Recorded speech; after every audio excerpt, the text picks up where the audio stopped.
back to another video.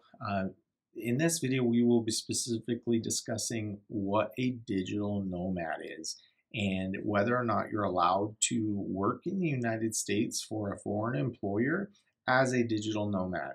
So you're here in the United States and you have an arrangement that allows you to work remotely for your foreign employer, and you do not have a U.S. employer. This is remote work for a foreign employer. Is that authorized?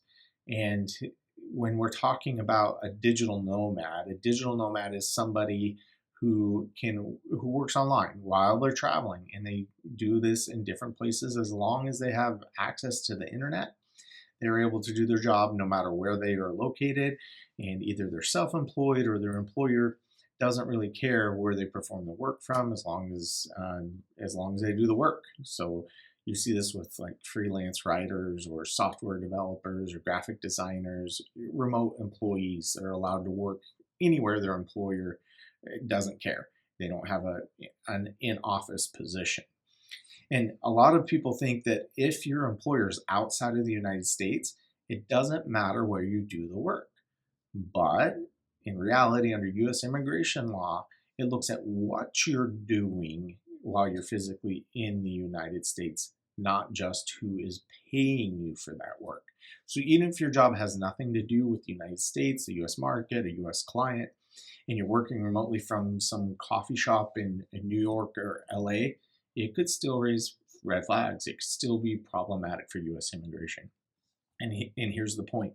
If you're coming to the United States on a visitor visa, like a B1, B2 visa waiver, or maybe a visa exempt Canadian, you're not generally allowed to do any work in the United States.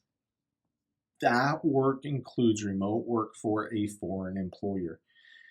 These visas as visitors are for things like tourism, visiting friends, attending business meetings. They're not for daily work in the United States, even if it's online and overseas.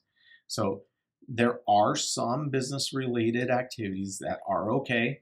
You can come to the United States for short business trips, attending conferences, meeting with clients, negotiating contracts, as long as you're not performing work that brings income in the United States. These are considered legitimate reasons to visit the United States as a business visitor, as long as you're not being paid by a U.S. company and your stay here in the United States is temporary. Now, why does this matter?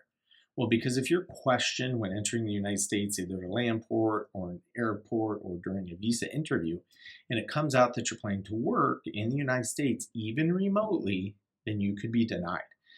You could be denied entry, you could be denied a visa, and it could have an impact on future visa applications. And it's really not worth the risk.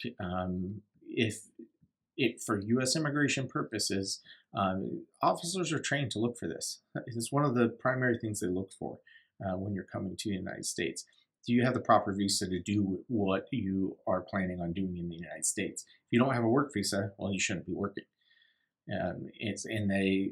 They routinely ask that question and are trained to identify when people are coming to the United States to work and don't have the proper authorization to do so. So although there are many countries with a digital nomad visa, the U.S. isn't one of them.